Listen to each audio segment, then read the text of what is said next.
하루 10분 디지털 경제 뉴스 디지털투데이 데일리픽입니다.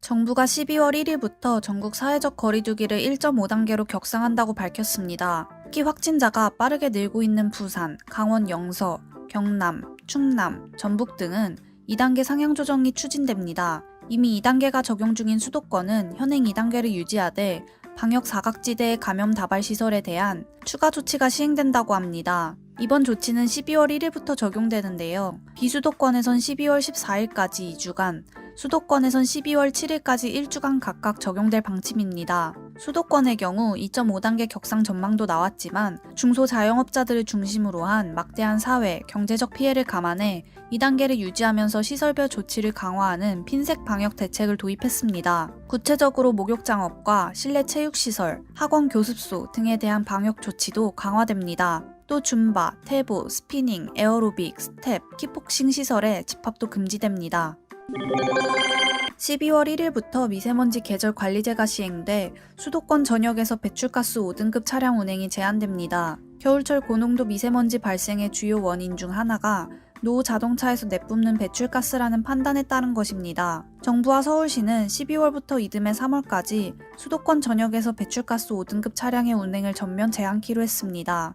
운행 제한 시간은 토요일, 일요일과 공휴일을 제외한 평일 오전 6시부터 오후 9시까지입니다. 전국 어느 지역에 등록된 차량이든 저공해 조치를 하지 않은 5등급 차량이 수도권에서 운행하다가 적발되면 하루 10만 원의 과태료가 부과됩니다. 제한 기간 중 반복해서 부과될 수 있으며 상한액도 없죠.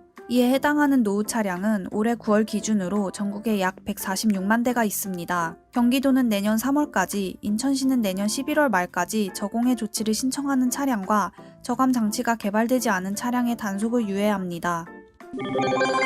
코로나19 사태 장기화로 비접촉 소비 양상이 확산하고 있지만 개성 강한 디자인을 앞세운 일부 실물 카드들이 인기몰이를 하고 있어 주목됩니다. 인기몰이의 주역은 비금융사가 카드사와 협력해 만드는 자체 신용카드인 PLCC입니다. 비금융사가 발급비를 부담하는 대신 카드 앞면에 자사 브랜드 이름을 올릴 수 있죠. 카드의 기능과 리워드가 전부 유통사 관련 혜택으로 제공된다는 점에서 카드사 고객 중심이었던 일반 제휴 카드와도 다릅니다. 지난 19일 현대카드는 배달의 민족을 운영하는 우아한 형제들과 손잡고 최대 5.5% 적립이 가능한 배민 현대카드를 내놨습니다. 고등어와 김, 떡볶이, 달걀 프라이 등 음식의 이미지를 카드 전면에 실어 각종 온라인 커뮤니티상에서 화제를 모으기도 했죠.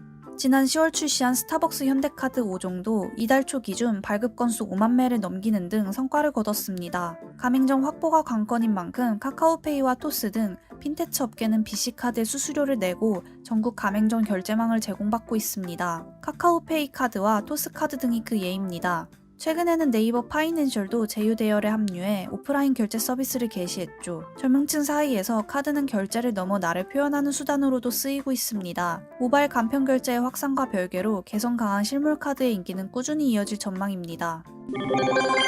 유튜브에서 금융을 주제로 활동하는 유튜버 채널의 영향력이 급격히 커지고 있습니다.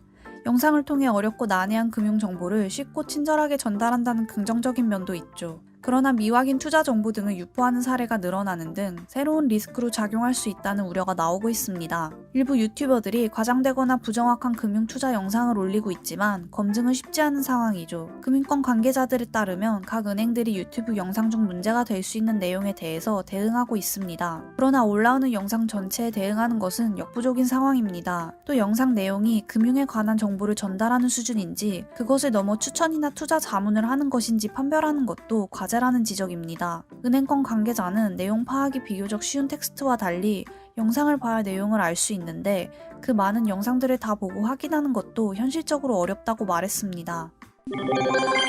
네이버가 AI 기술이 적용된 음성 기록 서비스 클로바 노트를 출시했습니다. 사용자가 클로버 노트 앱에서 직접 녹음하거나 녹음된 음성 파일을 업로드하면 해당 내용이 텍스트로 변환됩니다. 다시 음성으로 확인하고 싶은 부분의 텍스트를 클릭하면 해당 내용을 바로 들을 수 있습니다. 특히 참석자의 목소리까지 구분되는데요.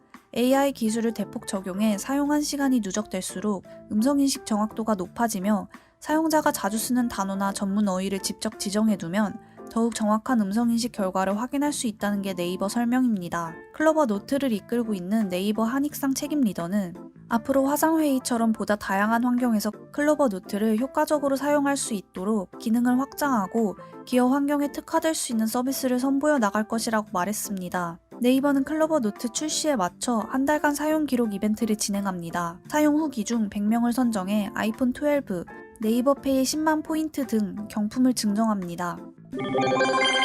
마이크로소프트가 안드로이드 앱을 윈도우 10용으로도 제공할 수 있게 해주는 코드명 라떼 프로젝트를 진행하고 있습니다. 윈도우 센트럴 등 외신에 따르면 마이크로소프트는 프로젝트 라떼를 오는 2021년 가을 신형 윈도우 10 발표와 함께 선보일 전망인데요. 프로젝트 라떼는 윈도우에서 리눅스 운영 체제를 쓸 수 있게 해주는 윈도우 서브 시스템 4 리눅스 기술에 기반할 것으로 보입니다. 지난 몇 년간 마이크로소프트는 윈도우 앱 개발과 관련해 더 이상 기본 윈도우 앱을 최종 단계로 보지 않는다는 점을 분명히 해왔습니다. 윈도우 앱뿐만 아니라 안드로이드 앱들을 포함해 많은 앱 플랫폼들을 지원하는 쪽으로 태도가 바뀌고 있습니다. 윈도우 센트럴은 마이크로소프트가 프로젝트 라떼를 취소하지 않는다면 앱 지원과 관련해 윈도우 10을 다양한 앱을 지원하는 유니버설 OS로 만들 수 있을 것이라고 전했습니다.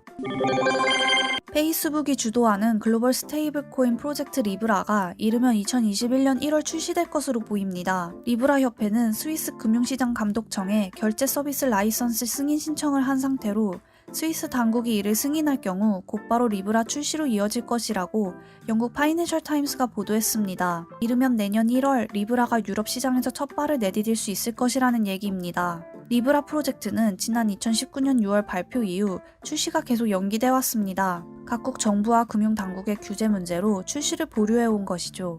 리브라는 달러, 유로화 등 다수 법정 화폐를 아우르는 통화 바스켓형 글로벌 스테이블 코인으로 출발했으나 현재는 규제 문제로 특정 법정 화폐와 1대1로 연결하는 단일 스테이블 코인 형태로 변경됐습니다. 리브라 협회는 달러 기반 리브라 발행을 우선할 계획입니다. 이후 각국 법정 화폐에 맞춘 리브라 발행이 이어질 수 있습니다.